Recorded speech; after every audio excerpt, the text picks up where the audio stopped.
And it's horrific numbers, like large numbers of just flat out missing people. Like America freaks out whenever we have like a serial killer.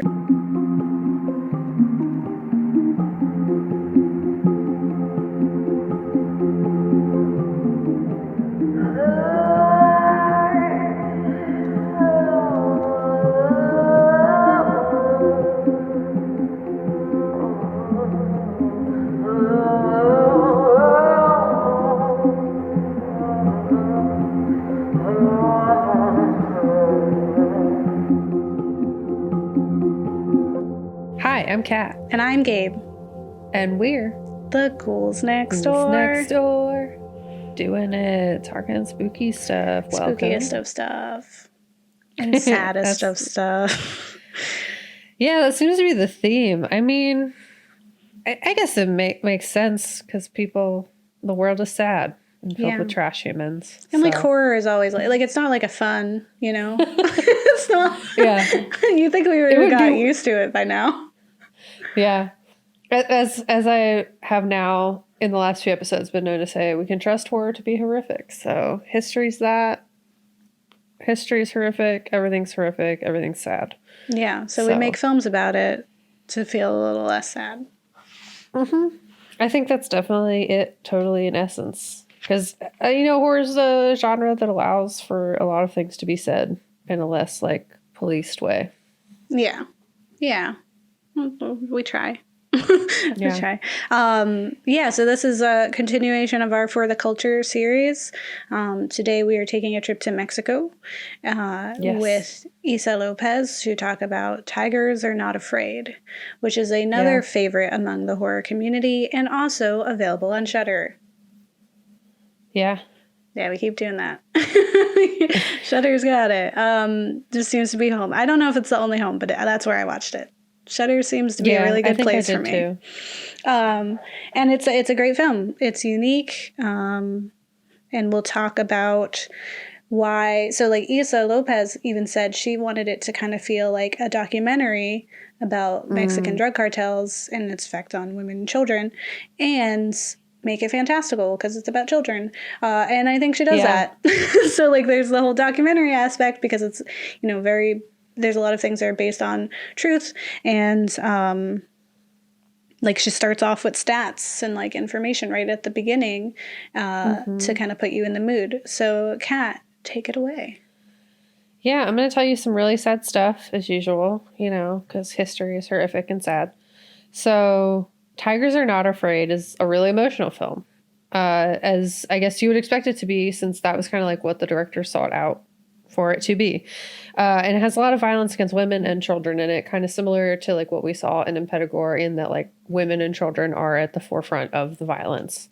Mm-hmm. The film was written, as Gabe said, by Issa Lopez, and they said that it really were inspired by reality to make the film. So as they wanted to make it a documentary film, it's definitely that.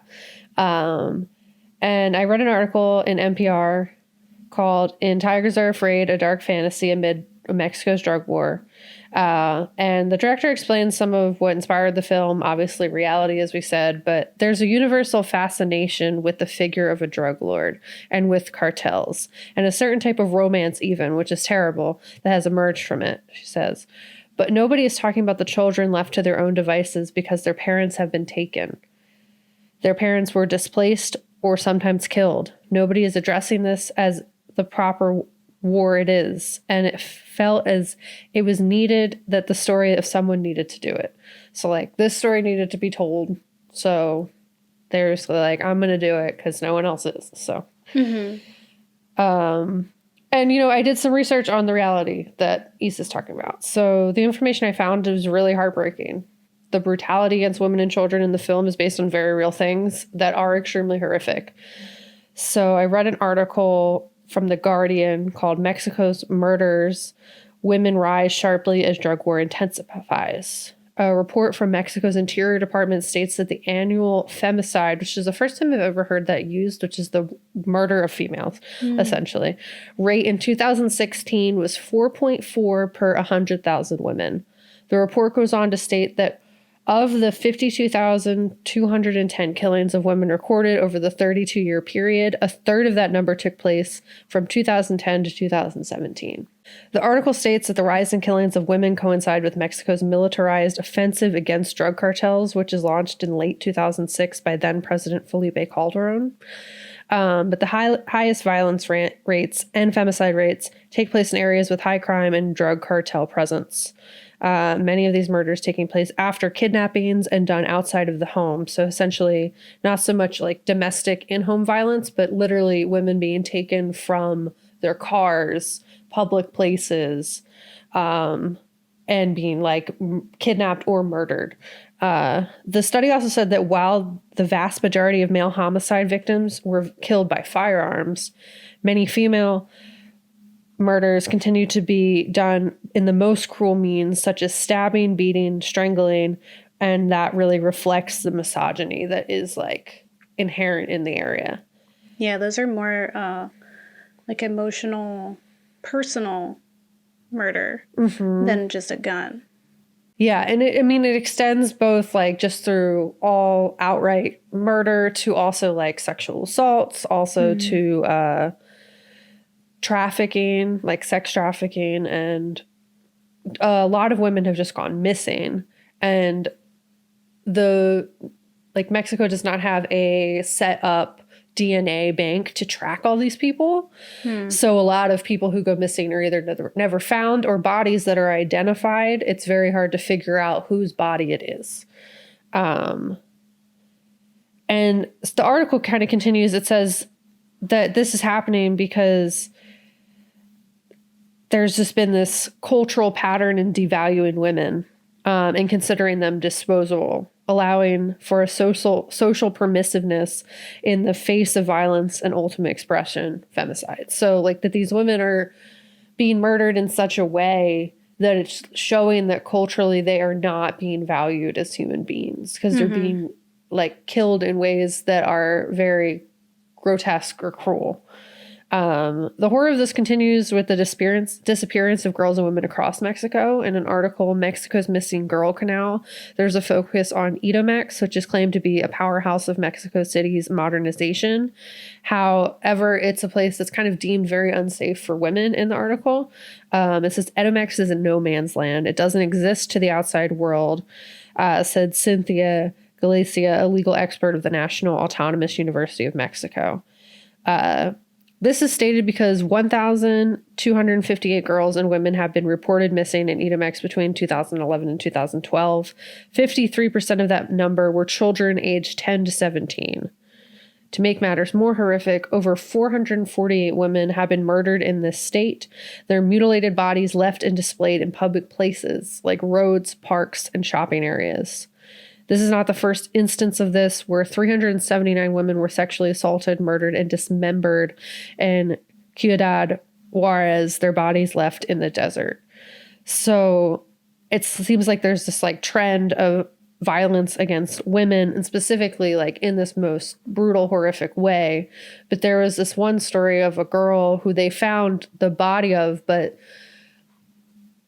that there's like this kind of, how we saw in the film, I feel like we did see flyers of missing people, and that is just really common, and that there's this kind of lawlessness that is taking place where like the police are not going against the will of the cartels. And they're like, people are looking for help, but they're not receiving it. So in Edomex specifically, they're saying like there's this kind of like, it's a no man's land because there's not law enforcement that is helping the people of Edomex protect themselves against the cartels, and these kidnappings and these like very open murders. Yeah, and we see that in the film too.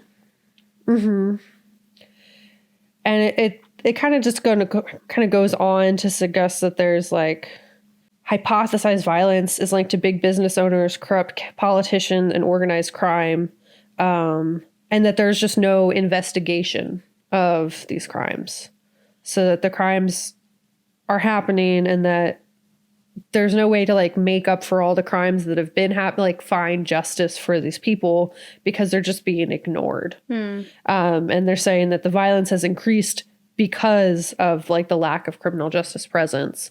And that like they did say that they're trying to fight back against cartels in 2006, but that the violence only kind of got worse after that. And there was a lot more information about it that I recommend people checking out, but it was really heartbreaking. I guess the sheer number, similar to how we saw in last week's episode, where we were just like, it was thousands of people who are either missing, murdered, and done so in just like really awful ways. Yeah. It kind of reminds me of La Llorona, right? Like where they had all the missing people posters and how it was just like people just disappearing with no way to find out what happened to them. And just like that terror that just is there. And the need to escape. Because like it also makes you think, you know, of all the folks who are trying to immigrate to America. And it's like you watch this film and you can understand why. Like you get a first-hand glimpse. It's like, why wouldn't you want that child to come here and to have like a better future? Why not have people leave these ghost towns where they could go missing and instead come here? And it honestly, you think about the fact that there are people who come here with their parents. Got like in this scenario, it's a lot of kids being left, like being like their parents have been murdered or kidnapped, and they're left to their own devices. You have parents and their kids who are actually together, but then at the U.S. border get separated, and then we just lose them. We just lose those kids. Yeah. And if you think of like how even more devastating it is that is like ICE exists, how horrific that the fact that like they're together when they get here, but then despite the fact that America's just crappy and awful, and then they still get separated by the fact that they managed to stay together to this point. Like that's just even more upsetting. Yeah, well, it's like also thinking about all those people who are just like, oh, they're endangering their kids by coming here. It's like, watch this film. Like they were already in danger. Like this is the only option. And it's not danger. Like if you just let them in, like if you just support people and like no human is an alien. Like no human is illegal. That's not how that works. So if we humans just made it safe, like they used to just travel. They used to just travel across the planet. There were no like states.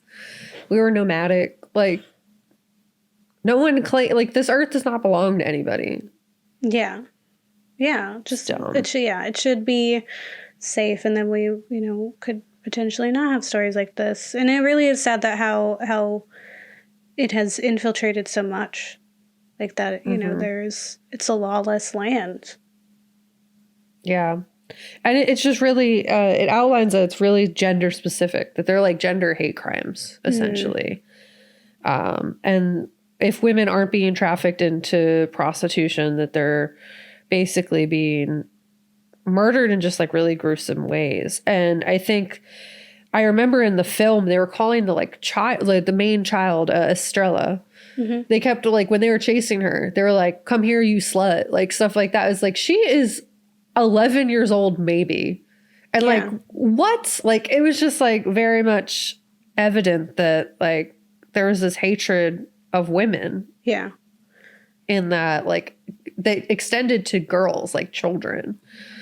And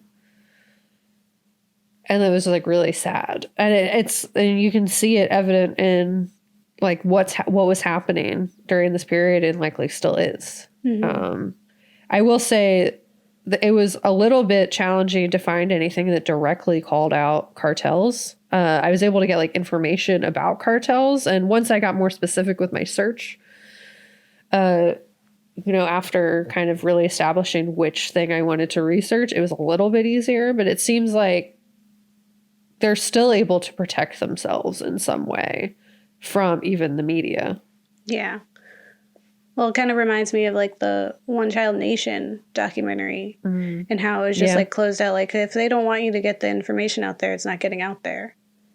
Yeah. Which is another reason why this film is so important. Because it's like, like I was aware that there's cartels and that there's danger in Mexico, but still, as a an American being ignorant to the specifics of that and what that is and how it affects people. So this film really like was eye-opening, and to hear like that it's not that far from the truth, that it like there's fantastical elements, but the rest of it is pretty true to life, is really jarring and kind of opens your eyes to a different world that we're kind of consciously ignoring. Yeah. But yeah, it's really sad. There are groups that are fighting against it. There are people who are trying to like bring light to it. Obviously, the existence of this film is doing that. But obviously, there's like a lot of ways to go. So we kind of just have to keep hoping that more and more people see films like this and that people like care and that America gets their act together in terms of ICE, like just dismantle ICE, like get rid of it.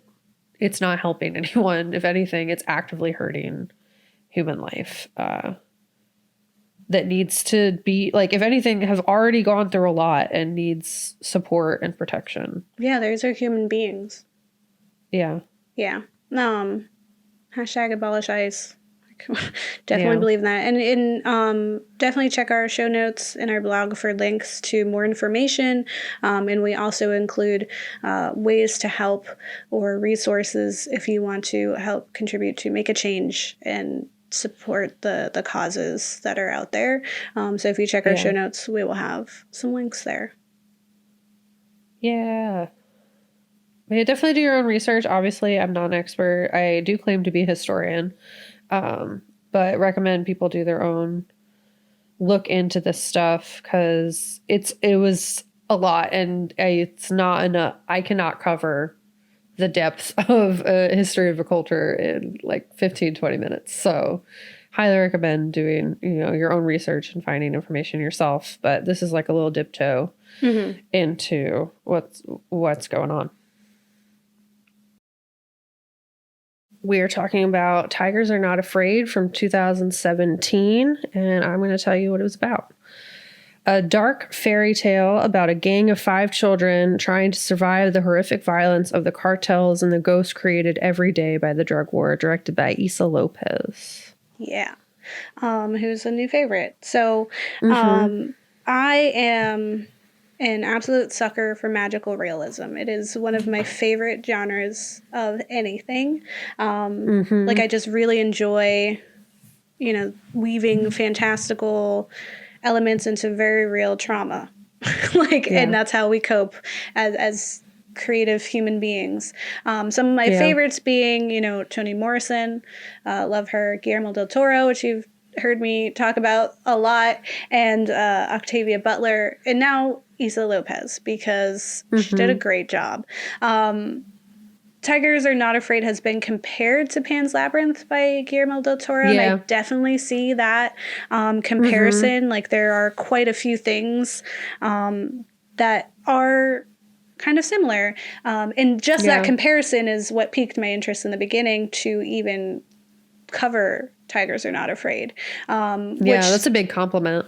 Yeah, and I mean, Guillermo has also, talked about how much he loves and appreciates this film, which is such an honor. Like I can't imagine. And that he really appreciates it. Something that I enjoyed about this was that, Issa is talking about Mexico and about what's happening there and how it's affecting the women and children. And one of my only gripes that I've ever had with Guillermo was that he often covers Spain and like the Spanish War and Spanish trauma, which is like fine. But the reason why we couldn't use him for any of our For the Culture or foreign horror because he's Mexican and don't want to speak about issues in Mexico. Yeah, which is like you're allowed to speak about other issues. But like no, I don't want to go on a rant about colonizers, but Spain is a colonizer. So and we when we talk about like South America, we get a lot of those like very light-skinned people being real racist to the Mayan looking people, and that's where some of my angst comes from. But Issa is like filling that void that I was missing, where it was just like you can tell these fantastical stories about like the wars and the traumas of children, and you can do it about like a place you're from. That's what she does. And I love Pan's Labyrinth. It is one of my all-time favorite films. Every time it's very good. I revisit that piece, I am met with more to be impressed by, whether it's the imagery or the depth or the acting or just the pain that's in there. Like, there's always something new where I'm like, oh, I didn't even think about that. And it's just like, it's charming in its own way and also very dark. And I think that makes it very unique and beautiful. And for sure. Like, I totally understand the comparisons, because there really is that, like, it is fantastical realism. It is Spanish, like you're speaking Spanish. Like, it's that there are some, comparisons to me, but I don't want to spend a lot of time doing that, because Tigers is its own. Like, it is so unique and so much her that I'm just going to like stop it there. The only other comparison I will make is another content warning, which is that both feature child death. And so just being warned. And it was so sad. Yeah. Like, heartbreaking. Like, child death in Pan's Labyrinth wasn't even as dramatic as it was here. Because this was like, what? What did you just do to me? Yeah, it was so, it hit in a very visceral way, and that like the actors themselves reacted very viscerally, and I think that really added to it, but just the action of it taking place was really just wow. Yeah. Well, like, these children were phenomenal actors. I definitely believed them the entire time and felt for them immediately. Not just because it's like kids on screen, because like, sometimes we see them and they're not great. But I would say like right behind like It, the kids from It, like these were really talented children that really were selling the story. And I believed their trauma. And Issa is like, before this, she would do a lot of just like comedies. She worked in television on like episodic features. And so it's just like, this is totally like different from what she used to do. But it doesn't feel like it's not amateur hour by any means. It's very unique, and it has a voice throughout that I think that makes me excited for whatever else she decides to create, There is an article in the LA Times titled "How Mexican Filmmaker Issa Lopez Defied Expectations with Tigers Are Not Afraid" by Carlos Aguilar. And he says, "Tigers Are Not Afraid was born out of her realization that entire areas of some Mexican cities have become ghost towns as people flee or disappear as cartel-related violence explodes. An unknown number of orphaned children have resulted as the collateral victims of the gruesome conflict." And I think, like, for her, and a lot of interviews that I found when I was kind of looking around, was that she very much wanted to highlight what was happening with this specific group of people, which is like children and women, because they are being neglected. Right, they're not getting like you said. It was hard to find stats, right? Like it's horrific numbers, like large numbers of just flat out missing people. Like America freaks out whenever we have like a serial killer, and like it's like, oh, they killed like 10 people, really awful. It's like, okay, well, this girl's mom just up and disappeared. That's it. America is just really like, numbers only matter when they want them to matter. Like, COVID is 4,000 people a day. Yeah. So, they care when they care. They don't when they don't. And here we are. Yeah, that's America. I think that Tigers Are Not Afraid is as much about the magic of youth as it is about growing up too fast, because the world is violent and broken, and you have to like, you got to get up or it's going to get you. Right? Like, and it's about coping with that in the way that children do. And that's where the fantastical elements come in. And I really appreciated that, taking place in Mexico, we get a glimpse like of this tattered country. Like we get into one of these ghost towns where the people are living on edge, and they are forced to adapt to the instability and violence and like cope. Like we see it throughout that there is this resiliency in the wake of the pain and trauma that they're enduring. And just like a persistence, right? About living on and making do with whatever it is that they're given. To still find happiness and like little moments of childhood and joy in this like horrific landscape. Yeah. Like you just you have to. And it has wonderful, fantastic elements. There's like a trickling line of blood that guides us through, like leads our protagonist to information or to places that she needs to go. And it kind of reminded me of video games, like specifically like when you're playing like in Dead Space, if you click a button, I think it's like R3, click it, it'll like light up, like there'll be a light and it'll like kind of point you and it'll be like, whoo. Yeah. Whoo. Okay. You know, and Ghost of Tsushima, there's wind that does that. Yeah, I think there's something, I can't remember off the top of my head, but I think there's something in Witcher. But even like Cyberpunk, right? Like when you're looking at your map and you have that yellow line that leads you to where you need to go. That's what it made me think of. So it was kind of like a game. There's a little black dragon that like comes out of the girl's phone and then goes back into the phone. There's a sweet little stuffed tiger that communicates with us in warning and in mourning. And is a vocal piece for a character that didn't voice his pain. And for me, like each and every one of these elements is an attempt at reasoning a world that doesn't make sense. That like isn't structured. It isn't following the laws that we were supposed to believe in.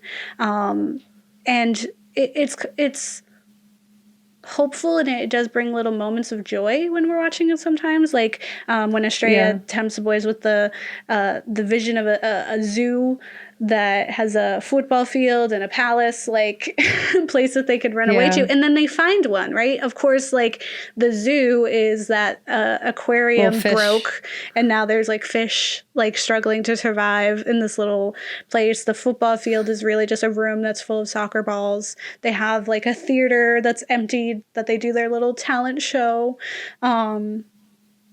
And it's just like, and the palace, you know, is this old decrepit building that's just in the middle of nowhere. And it's their own little oasis for a short, blissful moment so that the kids can actually be kids, which we don't get to see a lot.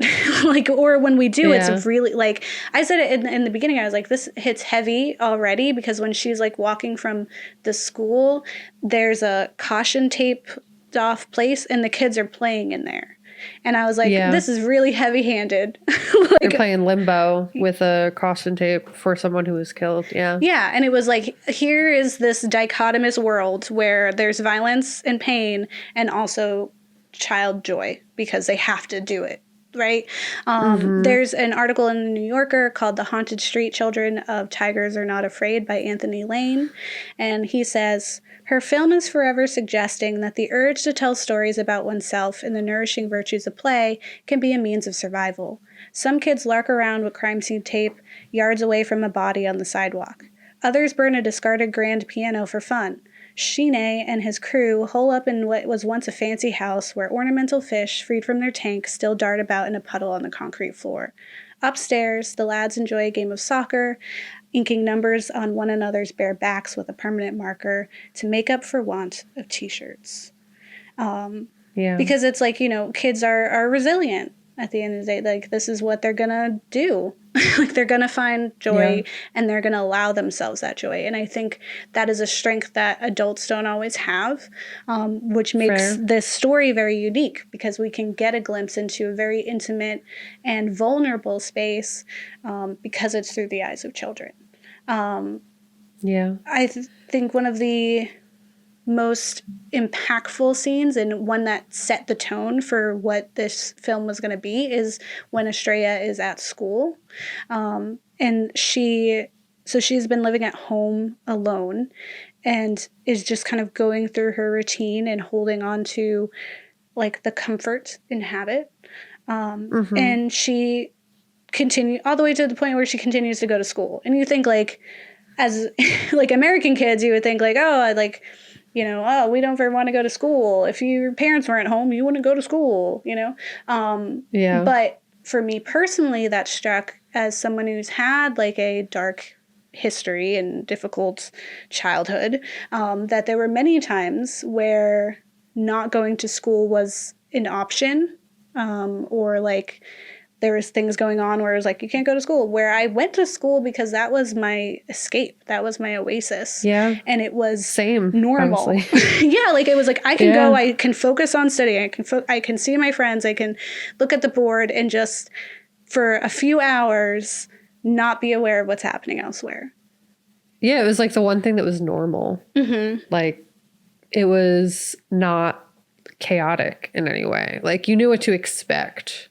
Mm-hmm. Like I tried to like live at school as much as I could. I was like clubs, whatever lets me stay here longer and does not make me go home. Yeah. It was definitely a safe space. Yeah. There's like a comfort in the mundanity of it, right? It's just like, this is routine. I just do it and I don't have to think, you know, and I don't have to sometimes stress. That's your one like safe person too, is at school. Mm-hmm. Like sometimes you have like a teacher who, if you know, they're the ones that you can really like have a guardian figure, mm-hmm. kind of like in your life, even if they don't like get to go home with you. Like they are maybe the person that like is your safe person. Mm-hmm. Like they're the ones who believe in you too, and like push you to do what maybe you just didn't believe you could. Mm-hmm. And I found that like at the beginning, the school is that for Estrella. Like she goes there and there is joy, and the teacher starts them off with like they have to make their own fairy tale with princes and palaces and tigers. Mm-hmm. And it's cute, right? Because it also shows you how young that she is, right? That we're doing fairy tales in school. And the joy is in imagination is immediately cut short when we hear gunshots outside. And so then they have to, you know, get on the ground. And I think about like even our youth right now who live in that similar fear with school shootings where, you know, they have experienced that trauma. They experienced that fear. There was like a tweet that I saw recently because of the Capitol where it was like a young girl tweeted at like a congressperson and was just like, oh, was that scary? Did you have to hide under your desk? Like that happened to me 3 times and I haven't even gotten to high school yet. Like those kinds of things, like of like the reality that we have been ignoring even here. But she's like, we are immediately like cut into what is happening in this world with those gunshots, and they're down, and the teacher, you know, is trying to hold on to some semblance of, you know, not happiness, but trying to help her cope and distract her. And so she gives her 3 pieces of chalk and says, like, you know, you can make wishes on them.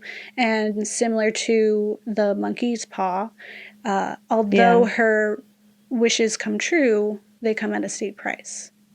Yeah. And it is this question of like, are these her wishes coming true, or did those wishes happen and it's her way of justifying them? Yeah. Like her way of like coping with what's happening in front of her. Yeah, like internalizing them. And I think like, you know, just like the hard and violent life outdoors, this story doesn't have a happily ever after, but more of a to be continued, because Estrella is going to either continue to persevere and fight through and grow up, or she will die. Like those are the only options. And it's just like this film, it really just is a downer to say the least.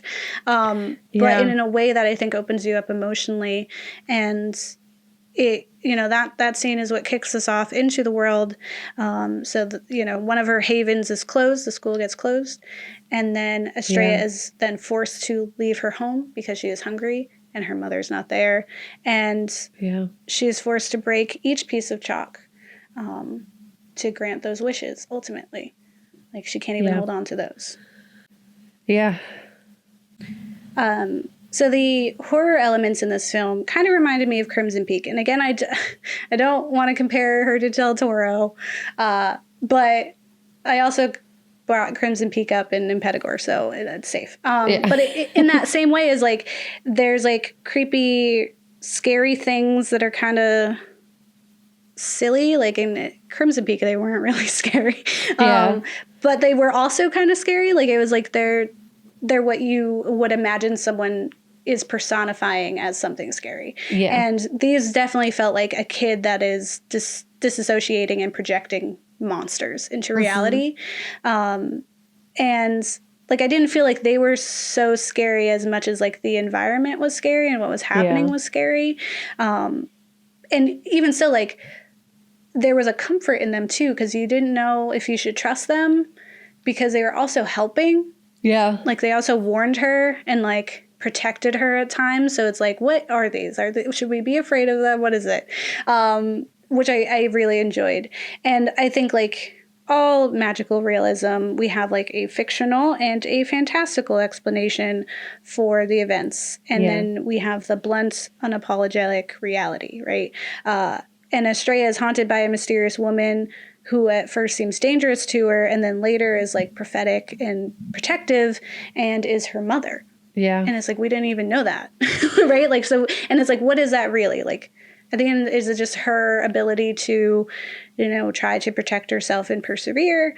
Or, you know, is she really seeing a ghost? Yeah. Right? Like, I love the kind of tales where you can believe either. Yeah. Our little crew of protagonists are these resilient and lovable kids. They are the best and most heartbreaking part of this film. Yeah. Because you love them immediately. Well, yeah, they're just so cute and they're dancing. They're just like little kids. And they're like finding those little minutes of joy. And it's so hard to watch. It's so sad. Yeah. Well, I mean, even like when you're introduced to Shine, right? He is doing graffiti on the wall of the tiger. And he follows the man from the cartel. And you like, all you know is that there's this kid. Yeah. And then he picks up this gun and he's going to shoot this guy. And it's like, what? That's a child. And that's like the first time you meet him, right? Yeah. And then it you know, the rest of it is like we see there's this other side to him. Like each one of them is charming and soft and broken for some reason. Like something has happened to them. We learn about their traumas as we progress in the story. Moro, which is like the biggest heart piece of this, is the youngest of the crew. He's adorable and nonverbal, and he experienced something so awful that he's never spoke again. Yeah. Like since then. Shine, like we learn about him that he is holding onto this phone that is putting them in danger ultimately, but that he can't let it go and that he's so connected to it because it has the only picture of his mother on it. Yeah. No, that he has.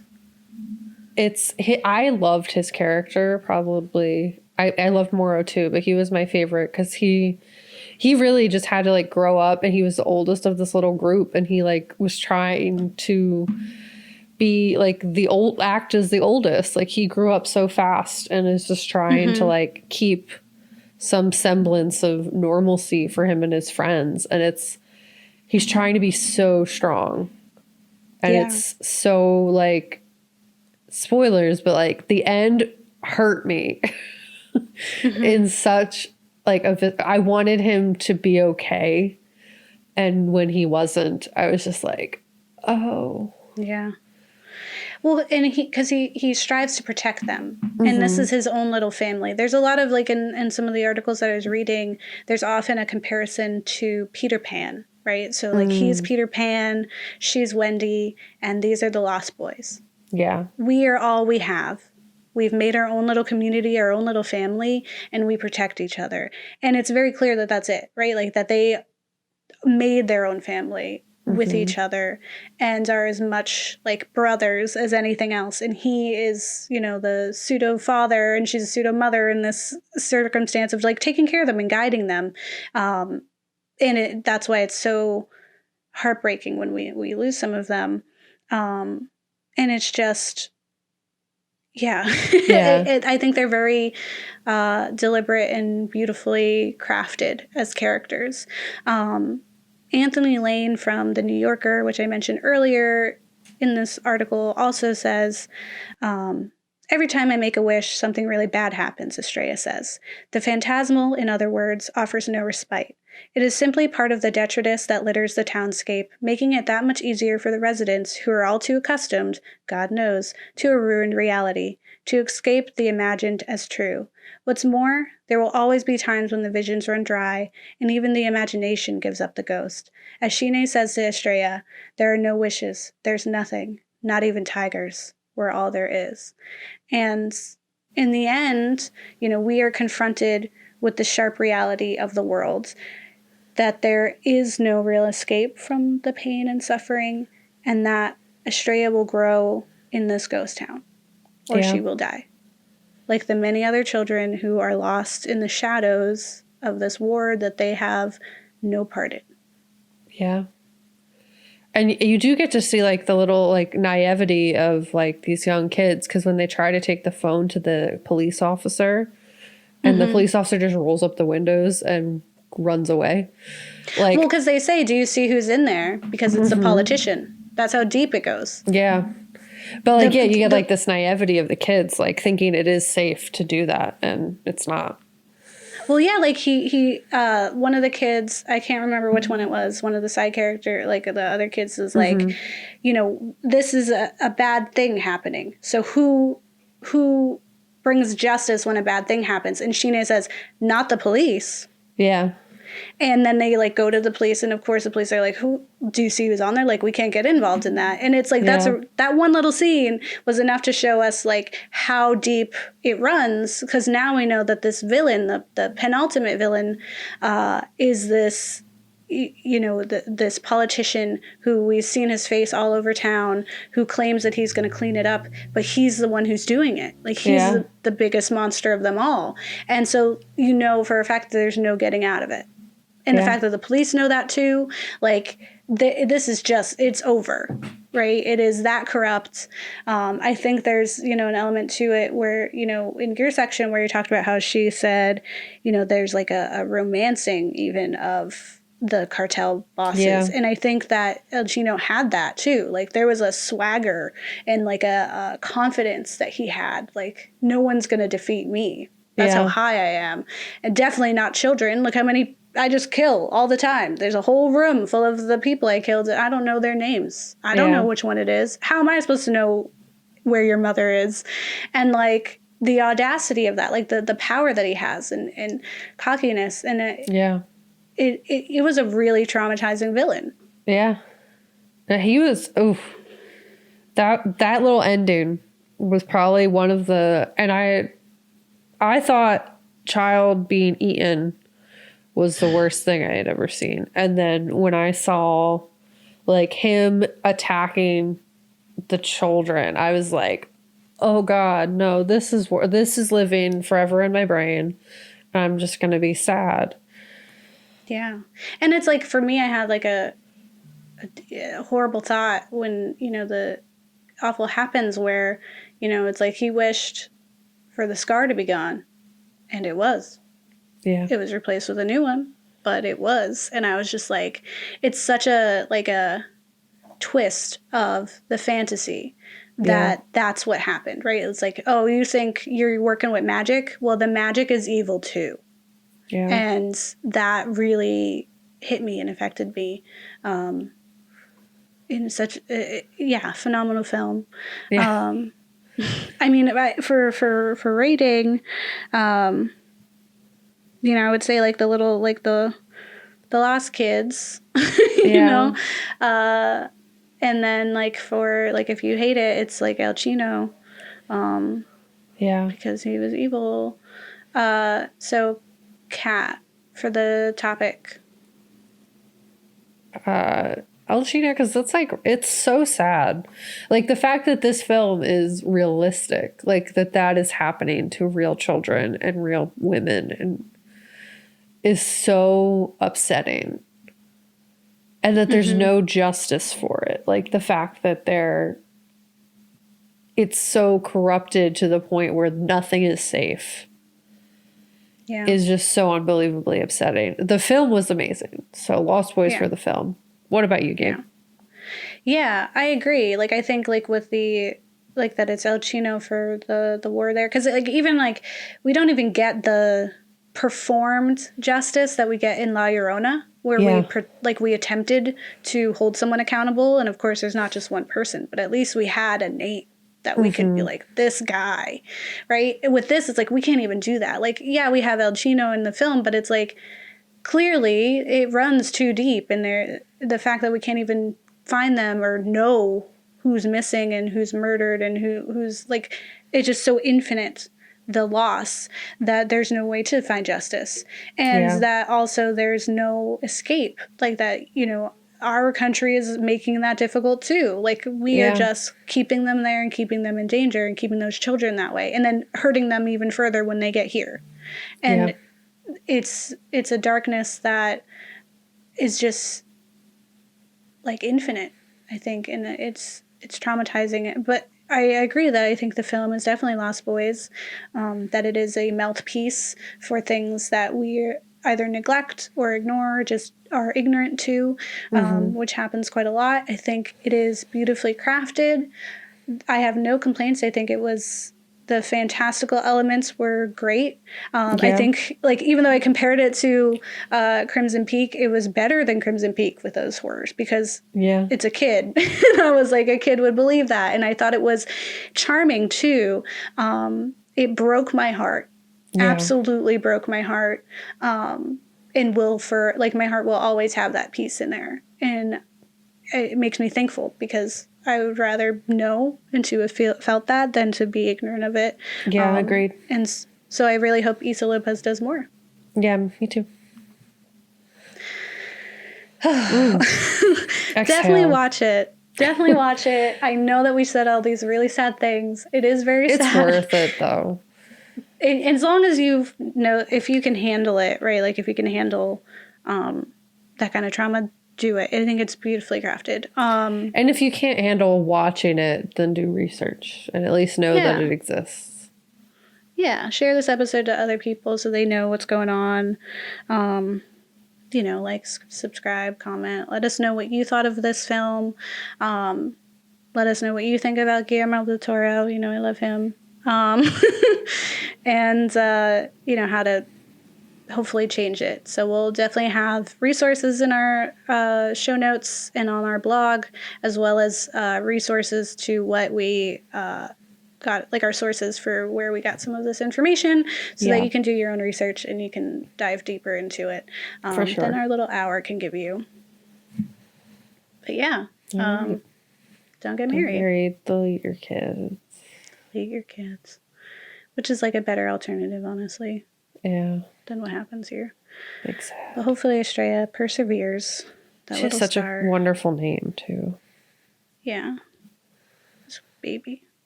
Yeah. All right, everyone. Bye. Bye.